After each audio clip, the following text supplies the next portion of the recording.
This is going to be a rather shorter segment because of how much I went on the previous segments. We have a few, not that much minutes left. But some of the top headlines going into the soccer world. Now, obviously, the biggest headline is the European Championships kicking off tomorrow. It is probably the second best international tournament in the history of football, in terms of international football, easily. So, that kicking off tomorrow, huge. It's going to be one heck of a summer with that and Copa America. But that, Germany, they kick off their tournament against Scotland tomorrow. It's big chance for guys like Havertz, Musiala, Flay and Wirtz. Huge opportunity for them to, really get the home nation behind them. So, yeah, there's that. There's Edin Terzic. We talked about it earlier. Him quitting as manager after the UCL final. There's Ten Hag. Ten Hag, it was announced that he's going to be staying on at Manchester United. We talked about that yesterday, but there's also been talks between them, not just about a contract extension, but also a little bit talks over a reduced role in, how much he has when it comes to transfers. It's clear some of the transfers that have not worked out for Manchester United over the past few years. When you look at Mason Mount, Casemiro, well, not Casemiro, to be honest, because you can't expect much. But Mason Mount, Sofian Amrabat, Anthony is the big one. Tyrell Malacia, really that injuries to do with it. Andre Onana too. A lot of these players is what Lisandro Martinez has been a good signing, but this season he's been injured.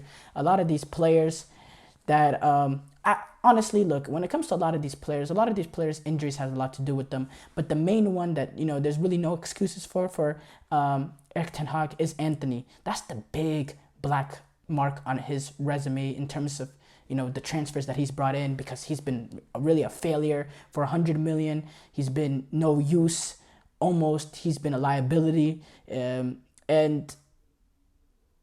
in amongst the contract negotiations with Erik ten Hag, they're going to try to include a limited role when it comes to his recruitment and also the staff, which, really shows what United are doing. They want a similar approach to what this new Chelsea ownership is doing in having a sort of a yes man as manager.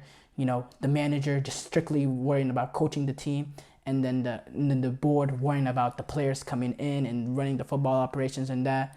And yeah, Ten Hag is going to be allowed still with this new structure to have a voice, but his role will be limited, and the squad will be assembled for him. So I don't know what that means, but it's clear they want a yes man. Now, Toni Kroos, obviously this is his last European Championship. I think it's a story not talked about much, not because of the lack of greatness of not last European Championship, but just last football games in general in his career. And I don't think this story is talked about not that much because of his ability. That's not why, because he's a brilliant player. It's because I think kind of his character. He's not out there. He doesn't have an emotional connection with the German fans, kind of like a Thomas Muller does. It's a little bit different. A Thomas Muller, Miroslav Klose, Podolski, Schweinsteiger, Philipp Lahm. He's not really like that. He's more of a low-key kind of guy. But still, Nagelsmann obviously is very happy to have him back as they're hosting this European Championship. He talked about how, he said this himself actually, it took a period to convince him because he wanted to know what we were going to change in the future for the national team. He said to me one of the first phone calls that he only will be a part of the team when he has a feeling that we can win something with the team. And then, Nagelsmann, I guess he laid out some sort of plan for Toni Kroos, who originally retired after the 2021 Euros. And then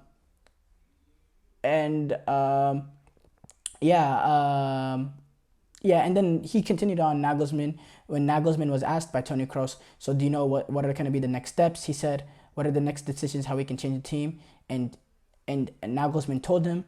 Toni Kroos was like, okay, perfect. Yes, I'll be part of it. Let's rock.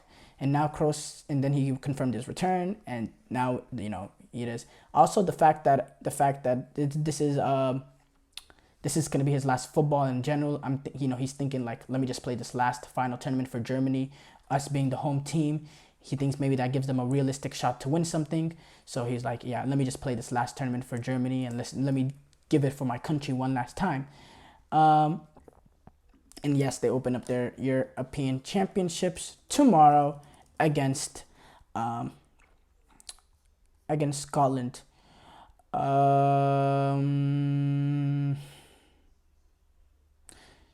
We have some very, very good games coming up on Saturday too that we'll be previewing tomorrow. Spain, Hungary play Switzerland, which is very crucial in that Group A game, that tie. We want to see how good Switzerland can start off, and there are going to be two major tests for Scotland if they're going to try to progress. Spain take on Croatia, massive game. We're going to see how Croatia is entering this tournament. Is this going to be a similar run to previous? Spain also, we're going to get to see this young team, this new team led by Luis de la Fuente for the first time. And then Italy, Albania, we're going to see how much real contenders of a sleeper team this Albania team can be. I think it's a great way to start off against Italy. It'll be the first, Germany, Scotland, that's also a primetime game, but it'll be the first, besides the host, this will be the first night primetime game at this European Championship. They're going to be playing this game at Signal Iduna Park in front of 45,000 people in that hellacious atmosphere. So, I'm very excited for that game. I'm very excited for Spain, Croatia as well.